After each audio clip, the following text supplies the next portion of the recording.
that I have been following the Buddha for the last 25 years. Kushinagar is the place where Buddha attained Mahaparinirvana. Bangladesh I chose last of all. Bengal, because Bengal was the most important part of the entire trade routes of Asia. Bengal lay at the doorstep of Suvarnabhumi. So Bengal was very, very important. And at the Puthia Raj Palace, there was a large poet meet. And at that poet meet, I found a big hoarding of Rabindranath Tagore.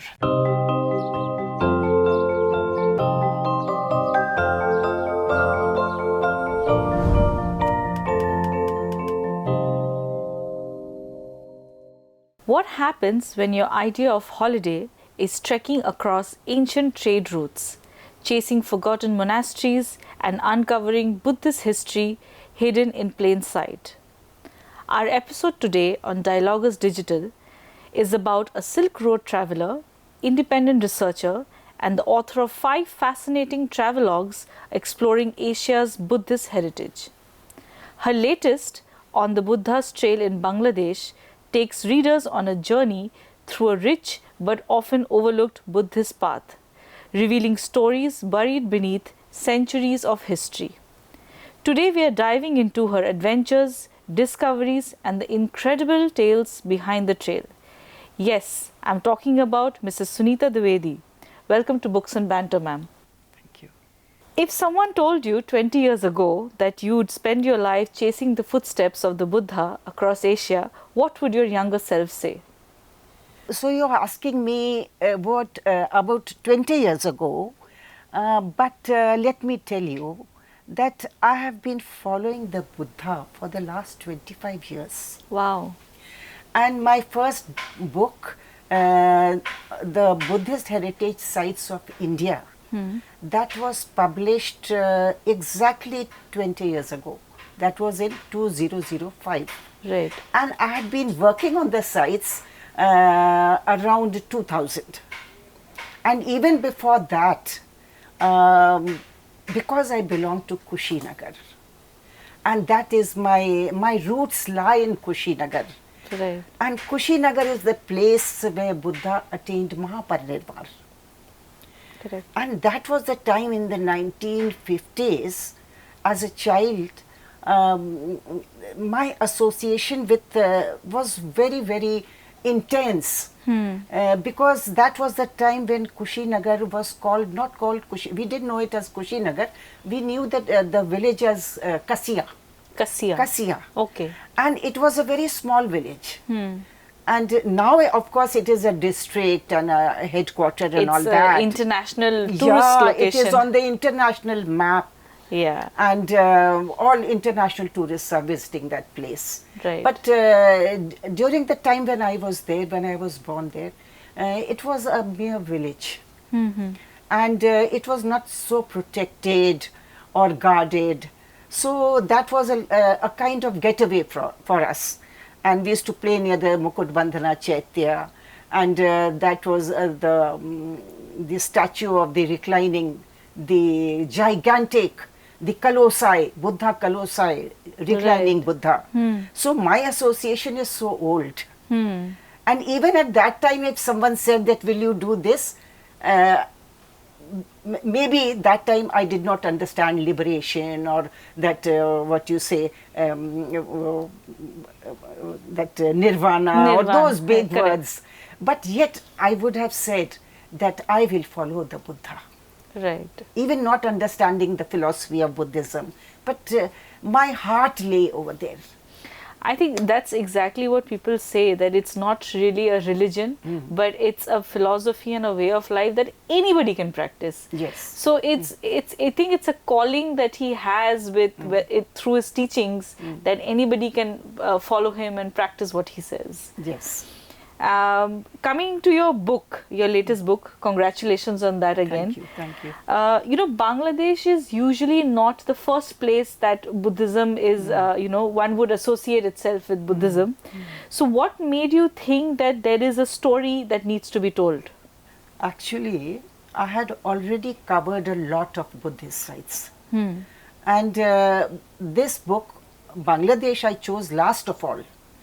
Because after covering India, all the Buddhist sites in India and all the Buddhist that rainy season retreats and other places, I followed the western route. Right. The western route took me to Pakistan, Afghanistan, then whole of Central Asia, the 5 CRs. Correct. After that, Xinjiang area of China. You just get into that. From that road leads into that. Yeah. So Xinjiang area of China, then mainland China, then Tibet. After covering all that and coming back to India, Right. I realized that there is another link. And this link is one of the strongest links. Because it was through Bengal. Bangladesh was a part of India, part of Bengal. Absolutely. Till very recently. So I will call it Bengal. Yes, because yes. Bengal was the most important part of the entire trade routes of Asia. Absolutely. The Indian subcontinent. Of the Indian subcontinent. And it was not like some peripheral region. It was a nodal region. Right. Why it was a nodal region? Because everyone talks about the Uttarapath, the Bengal bulk road which led to Central Asia from east to west. Correct. But there was this very important road from Bengal leading into Tibet, from Bengal leading into China, the Right. southwest China, that is Yunnan and Sichuan, and also a very important route leading from Bengal to Southeast Asia. And Southeast Asia was the Suvarnabhumi. That was the land of gold. And Bengal lay at the gate, at the doorstep of Suvarnabhumi. So Bengal was very, very important. So actually, now I think I should have done Bengal first. And there are so many sites in Bengal. It is not like people will be surprised that how Buddhist sites are there. Bengal has got very important Buddhist sites. West Bengal, and many of the sites are like on the border of Bangladesh. Like Murshidabad site, the Karna Suvarna site, Raktamritika. It lies very close to Bangladesh. the border with Bangladesh. Correct. And another Malda, the sites in Malda, West Bengal. North Bengal. North Bengal. Correct. In the province of West Bengal. Yes. They are very close to the sites of Nagaon, Rajshahi, very close. Correct. So, and these were very big sites. Prominent. And prominent sites and some of the most beautiful sites of the subcontinent. So there was no way you could have left out completed a research on the footsteps of Buddha without Bangladesh. Without Bengal, without Bangladesh. That makes a lot of sense.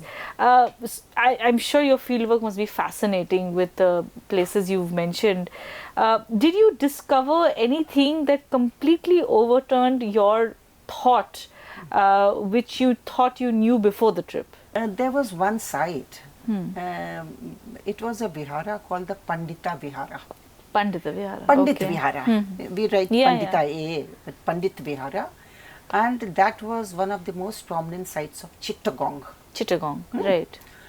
So what happened is that a few years ago, that site was given to Korean EPZ, Okay. Economic Processing Zone. Right. So I was a little disheartened when I reached Chittagong. And the people whom I met, they said, you must visit this site, that site, so many sites in Chittagong. But I did not know that, I had not read a lot about the Pandita Vihar. But over there also I learned that it is one of the most prominent sites. So I wanted to go there. And no one told me that this site is missing. It is not there. I mean, the site has vanished. Right. And it has not been excavated or explored. So the people who were there with me, who were aiding me in translations and who were guiding me, I said, I want to see Pandita Vihar. Correct. So when we went to this village called Anovara, before this I had gone to the university to find out where is this Pandita Vihara. They said, probably ma'am you will find it in Anovara, that Right. place called Anovara. So when I reached Anovara, so that had already been taken over by the Korean EPZ. Right. Over there, everything had been demolished because a golf link had come up. So many official buildings had come up on that site. And a bit of forest remained where we were witness to many wildlife also over there. So the villagers of Barua Than, who Okay. were accompanying me in the search for this site,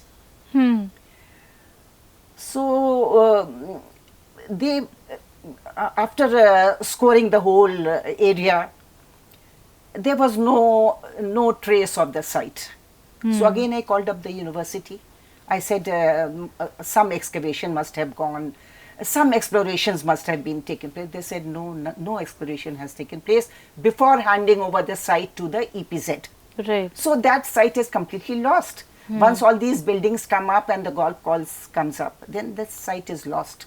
So that was one point which really, it was very disappointing. Right. That such an important site like Pandita Vihar, where very prominent scholars had taught over there. It was a university. Right. After Nalanda, Yeah. this place, this university, Pandit Vihara, was highly regarded and famed throughout the Buddhist world. Right. So now it is kind of lost, because once these buildings have come up, who is going to explore? But when I returned after finishing my this tour and everything, and I started writing, then suddenly after a year, there was a big news that Pandita Vihar has been found. Okay. 3-4 rooms have been excavated in a village near the mouth of the Karnapuli river.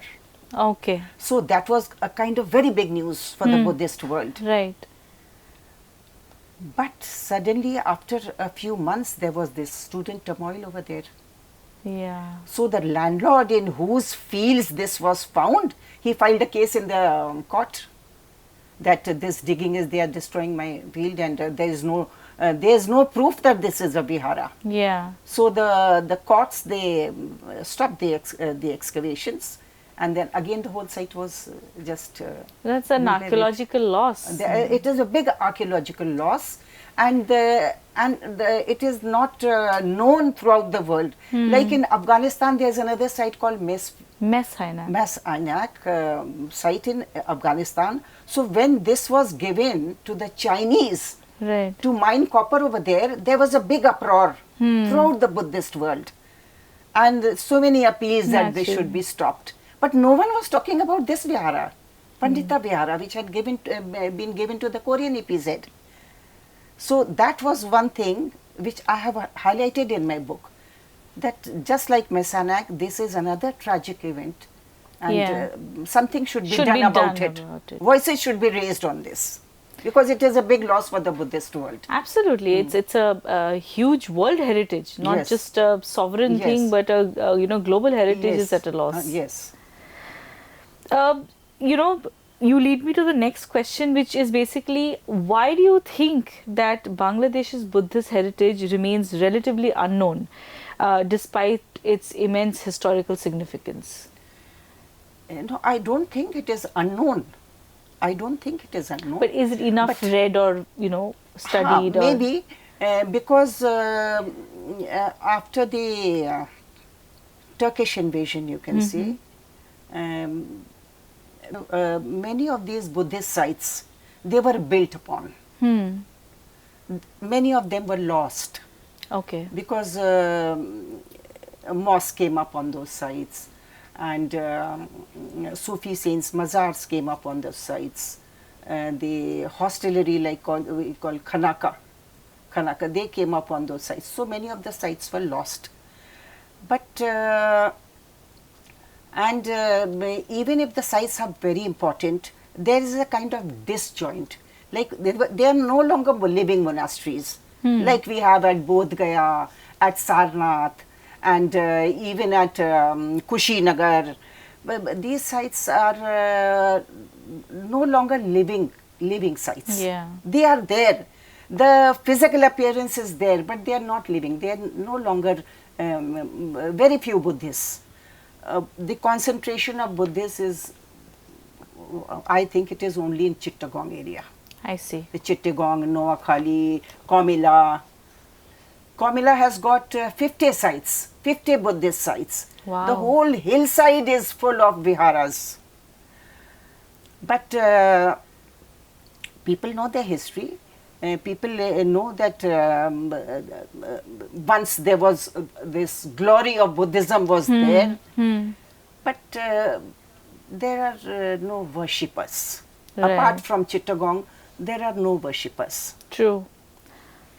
In India, I think there are 4 sites which Buddha, the 4 main holy sites where Buddha was born, and he attained enlightenment, and then he first taught, and then he attained Mahaparinirvana.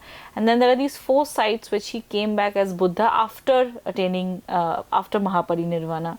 Rajgir and Vaishali and Shravasti and Sankesa. These were rainy season retreats. Correct. So all these 8 sites, I think, are very well, like you said, living traditions continue. Yes. But that's not the case of Bangladesh, which is probably why it's, it's still, it's lesser known, if not unknown, to the rest of the world.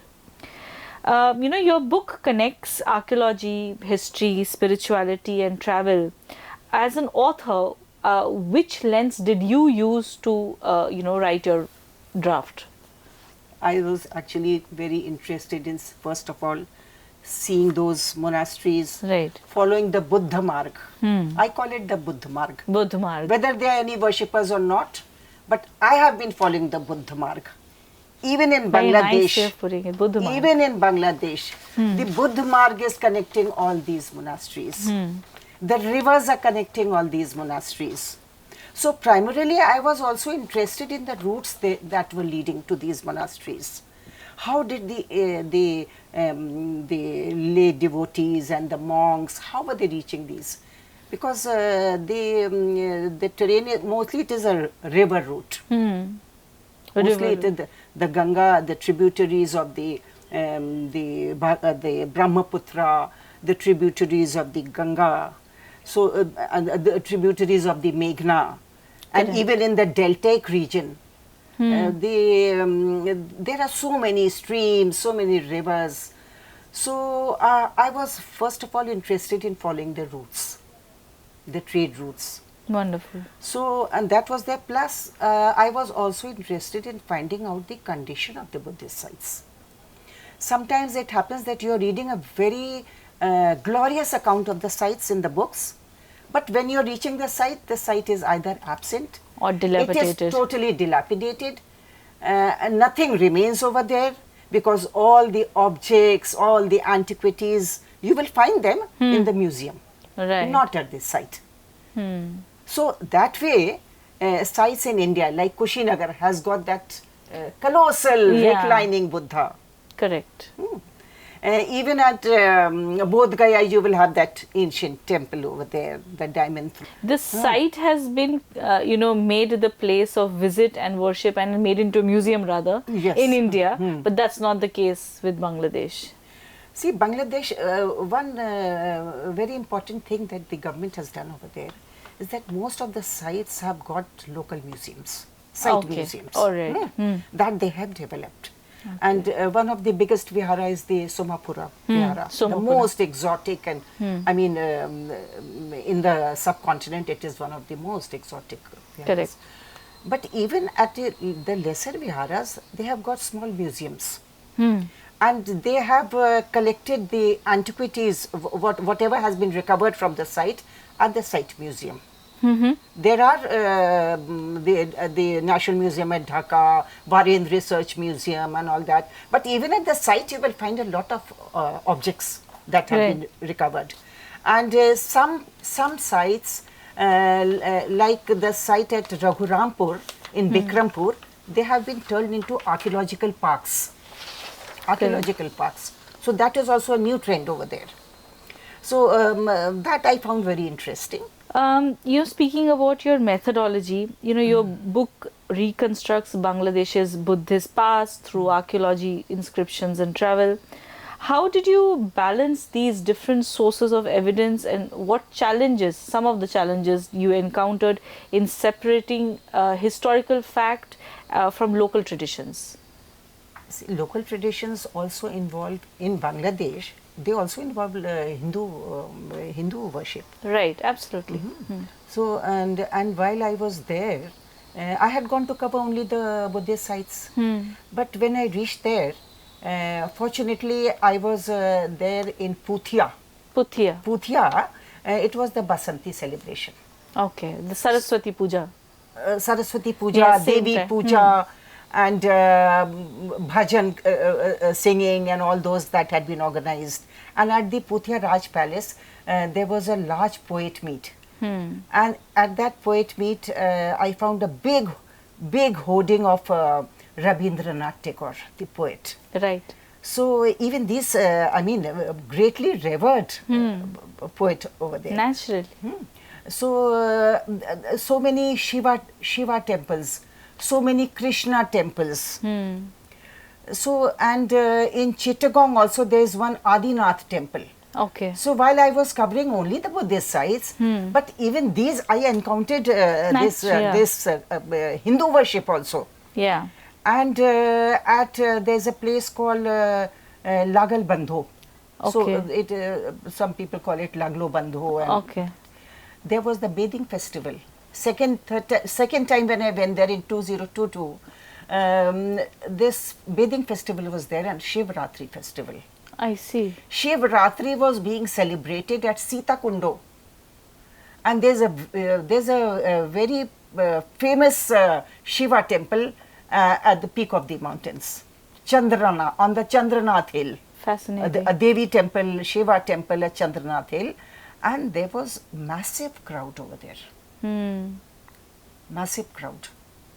And there were so many ashrams, so many mutts. And people were, they had organized pilgrimage to that. Like we organized this pilgrimage to Kedarnath and Amarnath, same kind of pilgrimage to the Chandranath hill.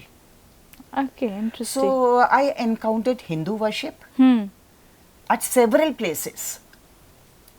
And of course the Buddhist sites were there. But only in Chittagong I found the living monasteries like the Mahamuni Vihar at Rauzan, the Raja Bono Vihar at Rangamati. Right. And Bandar Bono Monastery I could not go because recently there had been a very tragic incident over there. Some monk had been killed or something, so that monastery was closed. So I couldn't go there. But similarly at Cox's Bazar, in Ramu, the forest monastery of Ramu, even there were so many pilgrims. There's a Tirth Sthal at Ramu, so many worshippers over there. Then at the Mahesh Khali Island, near Cox's Bazar, in the Bay of Bengal, Mahesh Khali, Sonadia, there were so many Rakine temples over there, Buddhist temples. So along with this, I also had... So it was an amalgamation of all traditions. And amalgamation of all traditions. And one mosque I visited, and there was a reason to visit that mosque. Right. Because before visiting that mosque, I had gone to the Varendra Research Museum. Okay. Before starting to travel towards Rajshahi and Dinajpur, I first went to the museum to just check what antiquities are there from Dinajpur, Rajshahi and all these places. So while I was waiting for the museum to open, I had reached there early. So while I was waiting for the museum to open, I suddenly saw that in their garden there was a big pillar. And on top of there was a Buddha idol in the niches. Right. Not one but several all around. And that pillar, I read that signpost that it was from the village of Kusumba. Kusumba, okay. Okay, so this pillar, this Buddha pillar was from Kusumba. But when I started my tour of Rajshahi, Then the guide who was with me, he said, there's a very nice mosque in Kusumba. You must see that mosque. It is of grey stone. That same stone of which that pillar was there. I see. So I said, okay, I will visit that mosque. Let me see that mosque. If it is so beautiful, I will see it. It is on the state historical heritage site.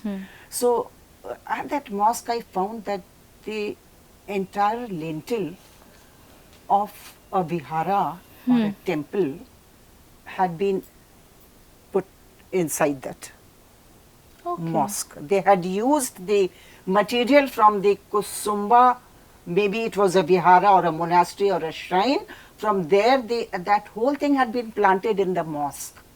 And there were other motives, like the motive of rosette and the motive of an overflowing, life-giving, what you say, that pot, life-giving pot, ghada.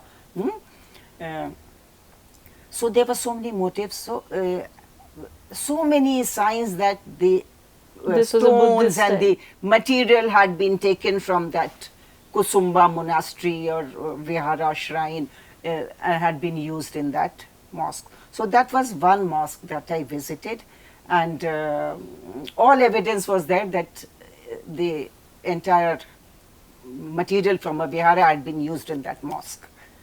I see. Since you said, your fascination was more to do with trade routes, your book has also illustrated close relationship between commerce and religion for that matter. How did the ancient trade route, according to you, pass through the Bengal, facilitating not just economic exchange, but also the movement of monks and texts and, artistic traditions? How it was moving through all those routes? How did you figure that out? Actually, Bengal was connected with not only the western parts of India, but through Afghanistan it was connected with Central Asia. Central Asia. There was, that route was called the Great Indian Road. Okay. Great Indian Road. It rose from the Bay of Bengal, and it went up to Balk on the Oxus. So that road was connecting the Ganga Valley with the Valley of the Oxus. And from there, that road continued to the Caspian Sea, to the Aral Sea, and from there it went to the Black Sea region. Through Persia, it went to the shores of the Mediterranean. Wow. And from the Wakhan corridor, it was connecting with China, Xinjiang, China.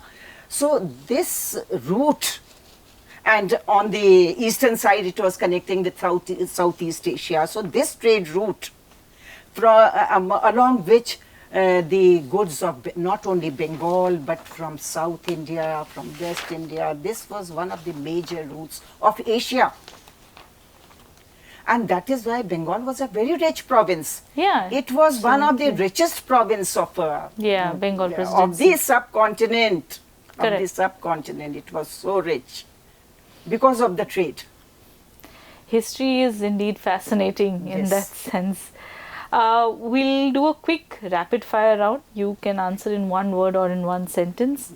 One archaeological site which everyone should visit. The Somapura Vihar.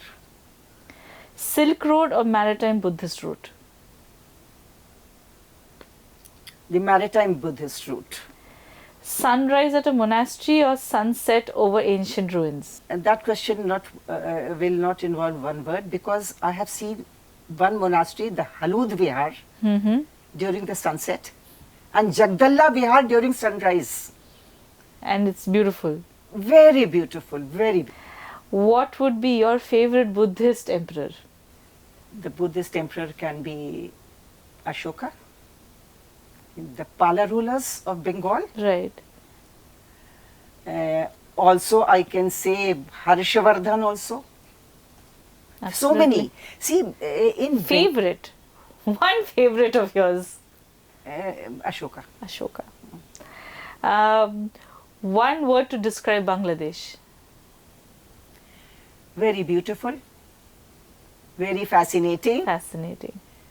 And full of culture and exotic antiquities which one must not miss.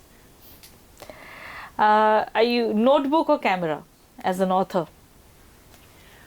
First of all, for me, the camera is also very important, and of course the notebook. Both are very important. Tea or coffee while writing? I don't drink coffee, only tea. Only tea. One book other than yours, everyone interested in Buddhism should definitely read. If it is Bengal, then one must read R.C. Majumdar. Okay. In terms of your future prospects, should we think that your sixth book is going to take us to a different part of the world, given your fascinating research? It should take me to Southeast Asia. Wonderful. Southeast Asia is very important. Absolutely. And Bengal was the gateway to Southeast Asia, to the Suvarnabhumi, the land of gold. Thank you, ma'am, for sharing your journey with us on how you authored this book. That was Mrs. Sunita Dwivedi on the Buddha's trail in Bangladesh.